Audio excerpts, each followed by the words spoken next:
warahmatullahi wabarakatuh. Pada video kali ini kita akan membahas tentang pengkajian halusinasi. Salah satu kompetensi yang diharapkan dalam keperawatan jiwa adalah mampu memberikan asuhan keperawatan pada pasien halusinasi. Sehingga sebagai perawat kita harus mampu melakukan pengkajian pada pasien halusinasi ini. Apa saja yang perlu kita kaji pada pengkajian halusinasi? Yang pertama, jenis halusinasi. Yang kedua, frekuensi halusinasi. Yang ketiga, waktu halusinasi. Yang keempat, situasi terjadinya halusinasi. Yang kelima, perasaan saat terjadinya halusinasi. Dan yang keenam, tindakan yang dilakukan saat terjadinya halusinasi. Yang pertama adalah jenis halusinasi. Kita bertanya kepada pasien, apakah mendengar suara-suara, atau melihat bayangan-bayangan yang menakutkan, atau mencium bau-bau tertentu yang menjijikkan, atau merasakan sesuatu yang menjalar di seluruh tubuhnya, atau merasakan sesuatu yang menjijikkan di lidahnya yang tidak mengenakan. Ini untuk menentukan jenis halusinasinya, apakah pendengarankah, penglihatankah, penciumankah, perabaankah, atau pengecapan. Selanjutnya yang kita kaji adalah frekuensi halusinasi. Tujuannya adalah untuk mengetahui seberapa sering pasien mendengarkan suara-suara atau melihat bayangan tersebut. Atau pada pasien dengan halusinasi penciuman, seberapa sering dia mencium aroma atau bau yang menjijikkan tersebut. Atau pada pasien dengan halusinasi perabaan, kita perlu menanyakan seberapa sering pasien merasa ada yang menjalar di tubuhnya. Atau pada pasien dengan halusinasi pengecapan, seberapa sering pasien merasakan sesuatu yang tidak mengenakan terasa di lidahnya. Apakah 1 kali sehari kah, 2 kali sehari kah, 3 kali sehari kah, bahkan lebih dari 3 kali sehari kah, itu perlu kita kaji dan kita dokumentasikan dengan baik. Selanjutnya adalah mengkaji waktu halusinasi. Kapan pasien mendengar suara atau melihat bayangan-bayangan tersebut? Atau kapan pasien mencium aroma yang menjijikkan tersebut, atau kapan pasien merasa tubuhnya ada sesuatu yang menjalar, atau kapan pasien merasakan sesuatu yang menjijikkan terasa di lidahnya.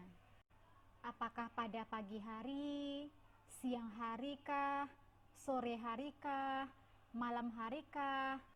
Kita tanya kepada pasien sekitar pukul berapa dia mengalami halusinasi tersebut, supaya kita bisa meminta dia nantinya di jam-jam tersebut untuk mengontrol halusinasinya.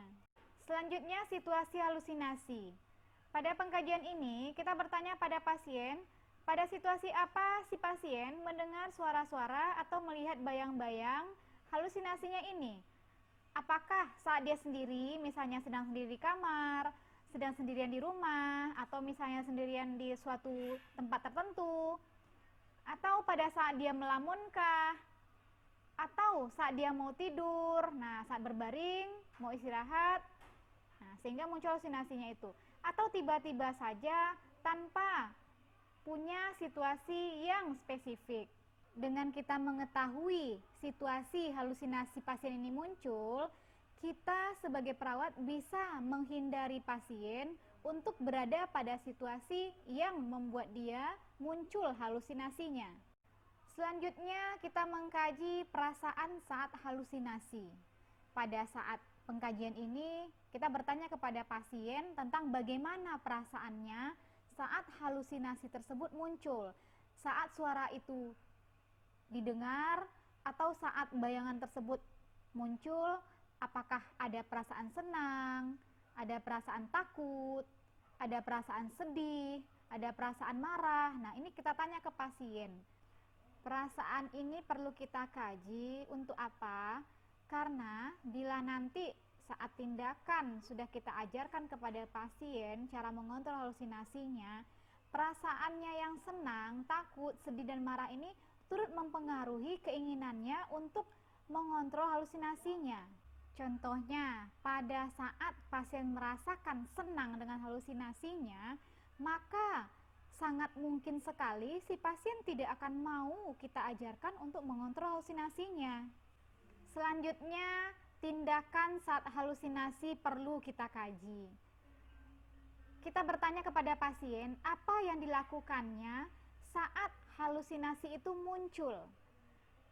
Apakah dia tidur, atau dia tutup telinga, atau dia bersembunyi, atau menutup mata. Itu diantaranya tindakan-tindakan yang umum dilakukan pasien saat mengalami halusinasi. Tujuannya apa kita kaji hal ini?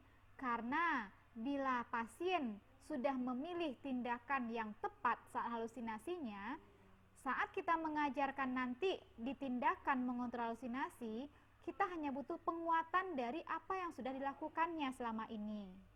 Selain itu, tindakan ini kita perlu ketahui dari pasien supaya kita bisa mengetahui apakah tindakan ini bisa menurunkan halusinasi yang dirasakannya.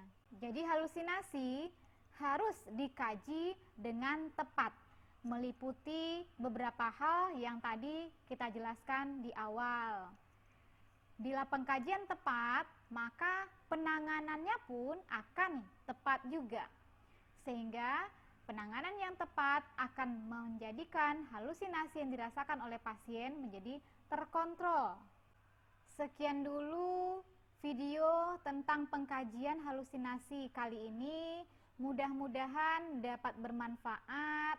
Saya akhiri dengan Assalamualaikum warahmatullahi wabarakatuh.